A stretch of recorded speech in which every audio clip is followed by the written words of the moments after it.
Wait, remember Yin Yang Yo? It was a Jetix Flash animated series that aired for 2 seasons between 2006 and 2009. It's been one of those shows that for some reason nestles nicely in the back of your brain until one day where a video like mine comes along and pops it right back to the front as you begin to recall some details about it. For me, the name brings back memories of bright colors, fighting rabbits, and this. That's Jetix. Good times. Good times. We shall explore more of Jetix in due time, though. Oh look, my old Jetix DVD sampler.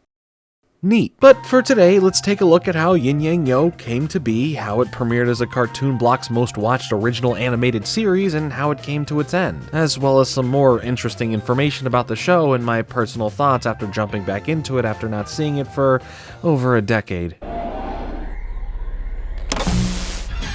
Centered around twin 11-year-old rabbits, Yin and Yang, as they trained under Master Yo. Wait a minute, Yin, Yang, Yo.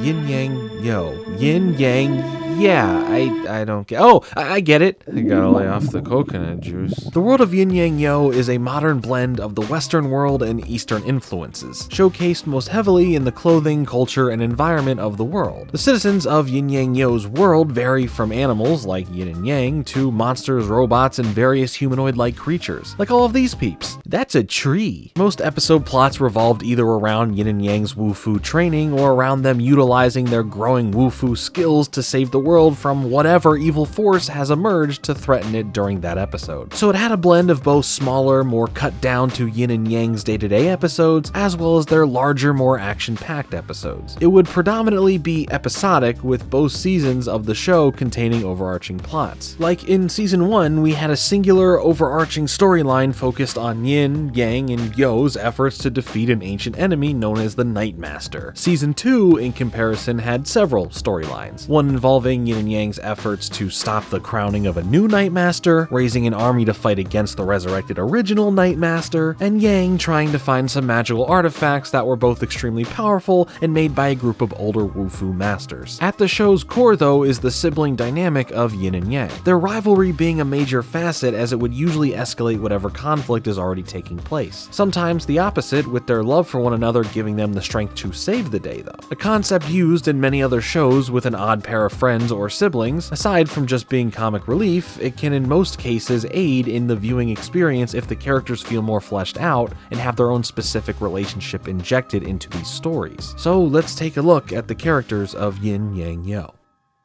Up next, a brand new Yin Yang Yo on Jetix.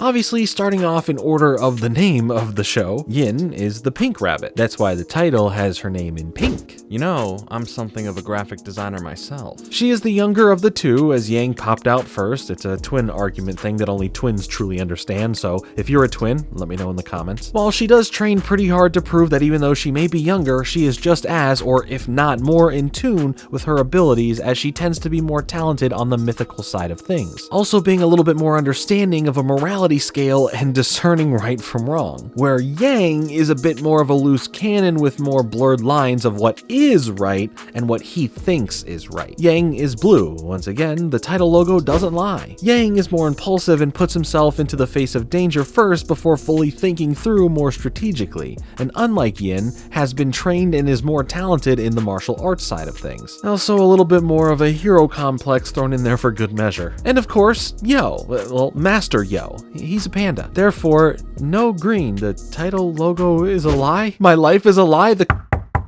Who's at the door? Oh my god! Oh, the belt kind of counts as green. You can go. Master Yo is pretty chill, a little standoffish and cold, but overall is a fluffy husk of knowledge that wants to make sure the art of Wu-Fu is preserved and alive as he trains Yin and Yang. It's important to him, especially because he's the last remaining Wu-Fu master, because that Night Master fellow we mentioned earlier, well, he wiped the rest of the warriors out. Speaking of the Night Master, he not only, like we just stated, Order 66 the Wu-Fu warriors and Wu-Fuings, he just spread rumors around that Wu-Fu was dumb. Hey, word of mouth spreads, rumors become facts to others, and boom, you cancel castle. Nightmaster here resembles a sort of bat-looking creature who, after having his army trapped thanks to Master Yo, tricks Yin and Yang into unknowingly, accidentally freeing them. While this is the main antagonist of the first season, the second season introduces the original Nightmaster, Eradicus, who now becomes the main antagonist thanks to Yang, once again, unknowingly, accidentally, brings him back to life. Now it's a fight for the world as he tries to rebuild his army, and the hero's gotta do the heroing thing and not let that happen. Of course, the show is filled with other characters and some interesting villains that do spice up and change the pace of the norm throughout. This is Ultramoose. He could be a bit degrading, or a lot, but a villain's gotta do what a villain's gotta do. He's a daredevil, he has shiny chrome horns, antlers, car exhausts. This car has 2 exhausts! Alright, before this turns into, hey, you're just explaining all these characters, we got way more to talk about, let's move on. And to that I say, yeah, you're right, but what about Yuck? No! But okay, fine. Let's talk about some pretty cool stuff then. Jetix was launched in 2004 and intended for audiences all over the world. It would be a curated block of television that a handful of years later would just merge with Toon Disney to eventually become Disney XD. The history of Jetix itself is genuinely fascinating, and there are so many shows to cover in relation to that in the near future. Stuff like Get Ed and Super Robot Monkey Team Hunger Force Go, just to name a couple. Amongst them, of course, was Yin Yang Yo, which ran in the US, the UK, and Canada. Back in late August of 2006, Yin Yang Yo would have a sneak peek release before officially premiering in September in the US, with the UK and Canada getting the premiere in 2007. The show was created by Bob Boyle II, an animator and storyboard artist who has also worked on some of the Butch Hartman properties at Nickelodeon like Fairly OddParents and Danny Phantom, as well as a supervising producer at Cartoon Network for shows like Clarence and the Powerpuff Girls. This one, not the original one. Boyle spoke in an interview that the inspiration for what would become Yin Yang Yo occurred as a result of a trip he took to Little Tokyo in LA, in which he saw a young girl wearing a shirt that said Samurai in Training. The last time I trained for anything was the original Brain Age for the Nintendo DS, and just look at me now. Oh, come on. But this shirt for Boyle sparked the idea of a tiny rabbit samurai in training, an idea he found hilarious and wanted to explore more of. From here, the concept started to take form with the thoughts of what martial art would be focused on and twisting realistic elements to include some mysticality. I just said realistic for a fighting magic bunny cartoon. I need to play more Brain Age. Son of a... Boyle wanted to make sure his idea would expand into an audience for everyone to watch, so the concept of 2 twin rabbits, one pink, one blue, came about. In the background of his current work on Nick Jr.'s Wow Wow Wubby, sorry, I meant Wubsy, my bad Wubby, he began fully developing the pilot for Yin Yang Yo. Now that the pilot for that show is sold and the project is greenlit, both Yin Yang Yo and Wow Wow Wubsy would be something Boyle would be working on at the same time, with the latter show lasting a bit longer than our colorful rabbit friends. Now, all of this work started to pile up, having 2 shows with 2 different networks serving as the creator and executive producer on both, with Wubsy seeing Boyle also handling the writing, art direction, and being a storyboard artist. He opted to reach out for help with a long-term contract from Disney and Jetix to Steve Marmel. Steve, a stand-up comedian who was a comedy writer Boyle had worked with previously on Danny Phantom and the Fairly OddParents. When being interviewed, Marmel stated that he was excited with the opportunity to work with Boyle when he reached out, as it gave him a chance to work with him again in general, and it's within a genre that he truly loves. Marmel would find his influence and inspiration for his writing style from some anime and some other Western shows like Fooly Cooly, Samurai Jack, and Teen Titans, finding these shows to have a great way at delivering their comedy, as well as their storytelling. Also, if you couldn't tell, Yin Yang Yo is highly stylized, with perfect circle shapes and very square, angular designs. Mark Thornton and Todd Kaufman, the co-creators of the show Garage Band, were brought on to design the look of the characters, which obviously influenced the way the world they inhabit look as well, with Boyle lending input over the final designs. You can tell because Wow Wow Wubsy has similar design choices. Now, a big issue a lot of shows, especially in the animation industry, can face is budgeting. In an effort to save money on the production of Yin Yang Yo, they were able to split the actual production between the US and Canada, having the majority of pre-production take place in Toronto before being finished up for a release back in the US. Coming up next, it's Yin Yang Yo on Jetix.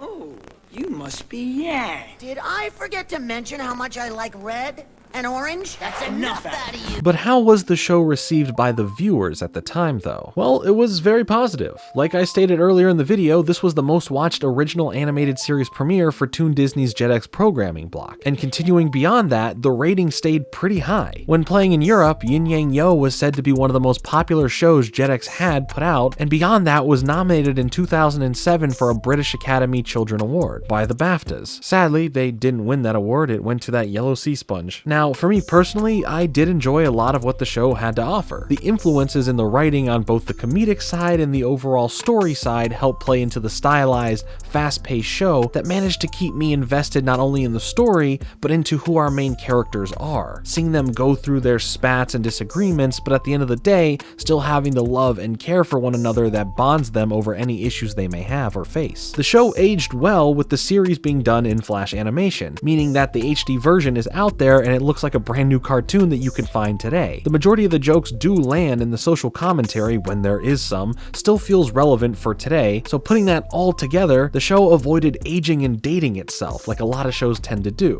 Well, at least for now. Who knows what will happen in the next 10 years. The cast of characters are all, for the most part, really well done and fun to see on screen, with the villains being a major standout for me. I mean, Carl the evil cockroach wizard, definitely getting Dark Lord Chuckles the silly piggy vibes, being my personal favorite as that villain who isn't as cool or powerful as they want to portray, who may have some complex related issues to deal with, just absolutely steals the show. Aside from having this overarching story culminating in a satisfactory ending, it's nice when the show can feel self-contained, being able to pick up any episode and get into it without feeling lost, or that you're missing out on some context. That may come into play when they tease major story elements, but it never felt like I couldn't just tune in whenever I wanted to. And I'm glad that it came to an end with its second season on a note that both finishes the story being told nicely, with room for a third season if that would have been the case, even though sadly it was not. The reception overall was largely positive for the show, and at one point was tentatively slated for that said third season, but was abruptly cancelled as a result of the rebranding and reworking that was happening to Jetix and Disney's lineup, with all of that being dissolved and turning into the start of Disney XD. Again, luckily, I think the ending of the show leaves you at a good note with something that made the 2-season journey worth it. It's short and offers a lot of fun. Heck, a lot of cartoons only get one season, so it's an achievement on its own that it had double that. As far as anything else, the only video games that came to be of this property were a handful of PC Flash games that are,